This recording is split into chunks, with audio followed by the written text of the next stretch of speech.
Chapter 1. The Aura of Attraction. Why we're drawn to certain people and how energy knows first.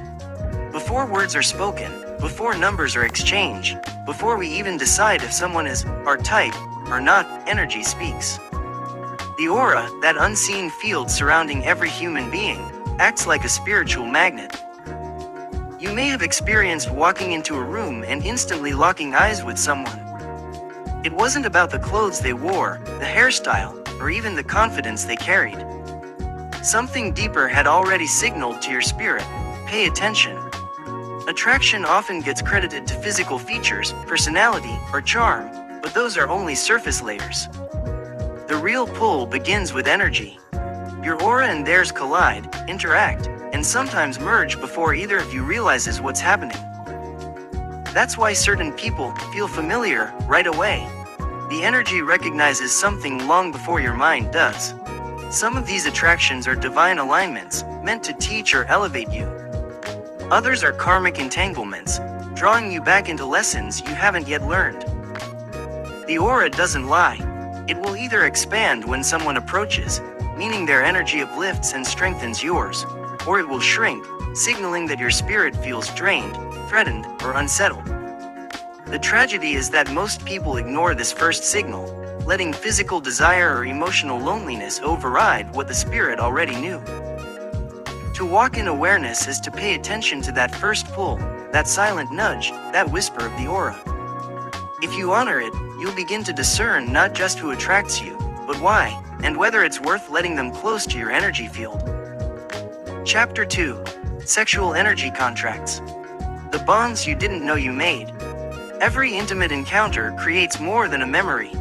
It forms an exchange of energy, a contract written not on paper, but in spirit. When two people come together sexually, their energy fields merge, weaving cords that can linger long after the physical connection is over. That's why some people struggle to move on from past lovers. It isn't just nostalgia or emotional longing. It's the residue of a contract. A part of their spirit still clings, whispering, pulling, sometimes even haunting the new chapters of your life. Some contracts are empowering. They awaken passion, creativity, and confidence. But others drain life force, transferring burdens, trauma, or addictions from one person to the other. You may find yourself fighting battles that were never originally yours, because energy was transferred through intimacy. These cords can manifest in subtle but powerful ways. Thinking about someone at random times, even years later. Feeling sudden emotions that don't belong to you. Struggling to let go, even when your mind knows the relationship is over. The body may forget, but the spirit does not. Every encounter is an agreement, spoken or unspoken, conscious or unconscious. And unless you become aware of it, you may live out cycles of energy that were never meant for you. Awareness is the first step. Cleansing is the second. Release requires intentional work, through prayer, spiritual practices, and affirmations that call your energy back to yourself. Because no matter how many contracts you've made, the authority of your spirit can break them.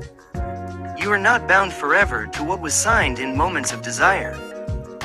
Chapter 3. When Love Feels Heavy. How to know you're carrying energetic baggage that doesn't belong to you. Love is supposed to be light, not effortless, but life-giving. When a relationship begins to feel like a constant weight, it's often because you're carrying more than your share of energy. Sometimes that heaviness shows up as always being the one who gives, while the other only takes.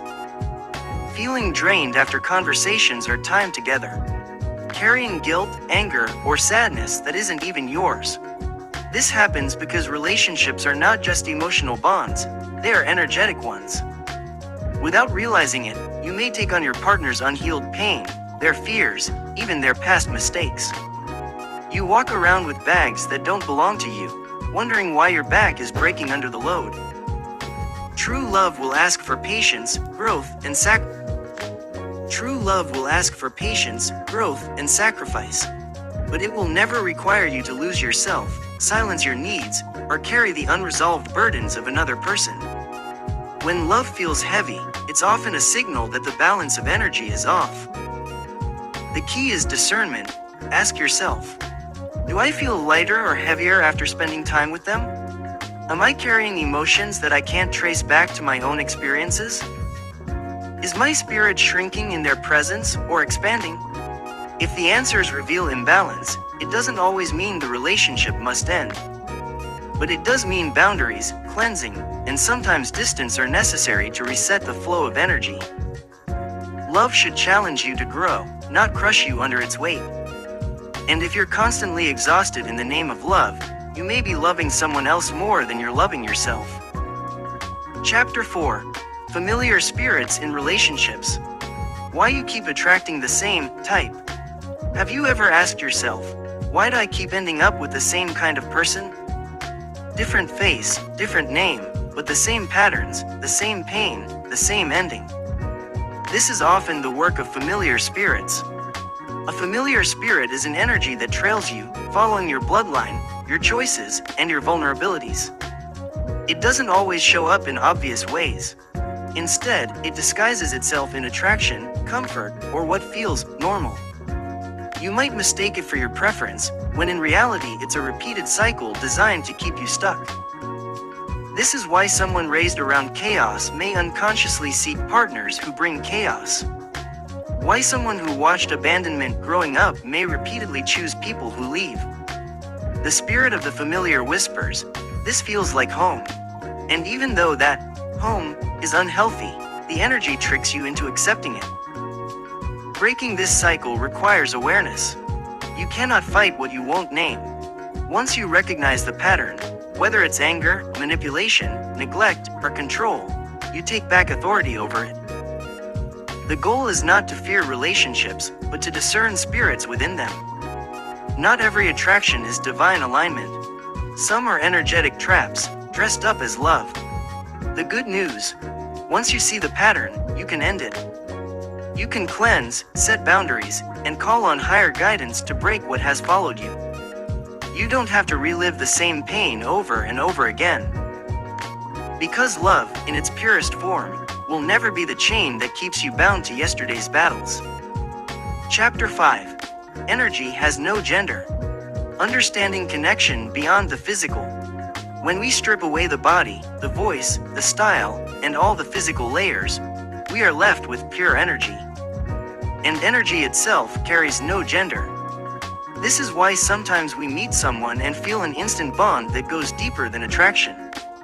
It isn't about whether they are male or female, masculine or feminine. It's about resonance.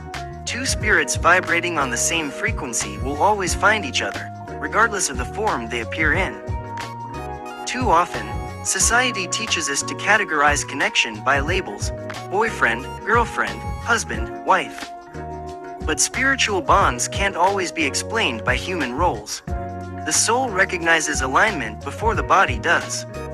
Energy has qualities: strength, softness, fire, water, nurturing, protecting, but those qualities are not locked to gender. A man can carry nurturing energy, just as a woman can carry protective fire. When we stop limiting energy to gender, we begin to experience relationships more authentically. This doesn't mean physical attraction and identity don't matter, they do. But they are secondary to the vibration that calls two people together. When you learn to see energy beyond labels, you'll understand why certain connections in your life feel unexplainably powerful. You'll stop asking, "Why am I drawn to them?" and start realizing, "My spirit already knew." Because love, in its truest form, is not about gender. It's about energy finding itself in another. Chapter 6. Intuition versus infatuation. Listening to the voice within. There's a difference between what your spirit knows and what your feelings want. Intuition is quiet, steady, and consistent. Infatuation is loud, urgent, and often deceptive. Many people confuse the two. Infatuation says, "This is it, this is the one." It rushes, it overwhelms, it convinces you to ignore the red flags. Intuition, on the other hand, rarely shouts. It whispers, it nudges, it warns. And when we don't listen, we usually end up in situations we later regret. How do you tell the difference? Pay attention to how you feel in stillness. Infatuation thrives in chaos and speed. It wants quick answers and immediate closeness. Intuition reveals itself in peace. If you feel settled when you think about the person, if your spirit rests rather than races, that's intuition guiding you. The challenge is that infatuation feels exciting. It feeds the ego, the imagination, the desire for love stories. But excitement without grounding often leads to disappointment. Intuition, though less dramatic, will never steer you wrong. If you've ever said, "Something told me not to," or "I knew better but ignored it," then you felt the tug of intuition against the pull of infatuation. The goal is not to kill excitement, but to balance it with wisdom. When you honor the voice within, you protect your energy from being wasted on people who were only meant to be lessons, not lifetimes. Chapter 7. Spiritual Red Flags We Ignore. Why we doubt what we already know. Before the heartbreak, before the betrayal, before the disappointment, there were signs. Spiritual red flags always appear, but most of us explain them away. It might be the uneasy feeling in your gut when their words don't match their energy. The sudden headaches or fatigue after spending time with them. The way your spirit feels small, quieted, or silenced when they enter the room. These are not coincidences, they are warnings. But why do we ignore them? Because the desire for love, companionship, or comfort often outweighs the discipline to walk away. We tell ourselves, maybe I'm overthinking, or they'll change, or everyone has flaws. And while that may be true, the spirit doesn't lie. Every red flag ignored becomes a lesson repeated. The pain we endure later is often the result of the signs we denied earlier. Learning to trust your spiritual senses is not about paranoia, it's about protection. Your spirit will always reveal the truth before the surface does. The question is, will you listen? The hardest part is accepting that sometimes we don't want the truth. We want the fantasy. And so, we trade warnings for wishes, hoping the ending will be different this time. But love that comes with peace will never require you to ignore your own spirit. Chapter 8. Cleansing and Reclaiming Your Energy. Healing the spirit after a soul entanglement. When a relationship ends, the body may walk away, but the spirit often stays entangled. Pieces of your energy linger with them, and pieces of theirs linger with you. This is why you may feel drained, stuck, or haunted by memories long after the breakup. Cleansing and reclaiming your energy is not just about moving on, it's about calling yourself back. Here are ways it shows up when you haven't reclaimed your energy. Dreaming of the person even when you don't want to. Feeling sudden emotions that don't belong to you. Struggling to start fresh because your spirit is still tied to the past. Healing begins with intention. Speak it out loud. I call back every piece of my energy that does not belong with them. Declare that your spirit is whole again. Practical ways to reclaim your energy include prayer and affirmation, daily words that reset your spirit, meditation and stillness, letting your mind quiet enough for release, symbolic acts, writing their name on paper and burning it, cleansing your home, or cutting cords through visualization. Boundaries, refusing to reopen doors that God already closed. This is not about hate or revenge, it's about freedom. When you cleanse your energy, you're not erasing the memory, you're removing the weight. You're giving your spirit permission to breathe again. The truth is, you cannot step fully into new love if your energy is still chained to old pain. Call yourself back, release them, reclaim your wholeness. Personal note from Jamar. As I close this first volume of the Energy Dynamics series, I want to remind you that this book is not just theory, it's lived truth. These words were written through experience, pain, love, loss, and revelation.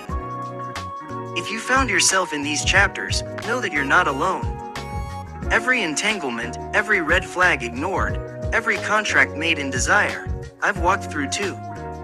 And it was only by God's grace and the willingness to see the spiritual side of relationships that I began to heal and reclaim myself. The purpose of this book is not to shame you for what you've been through, but to empower you to see differently. To listen to your spirit more closely.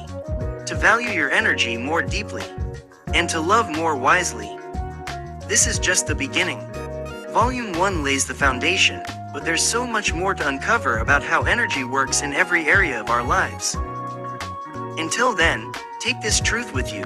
Your energy is sacred. Protect it, honor it, and never again give it away without knowing the cost. With love and light, Jamar.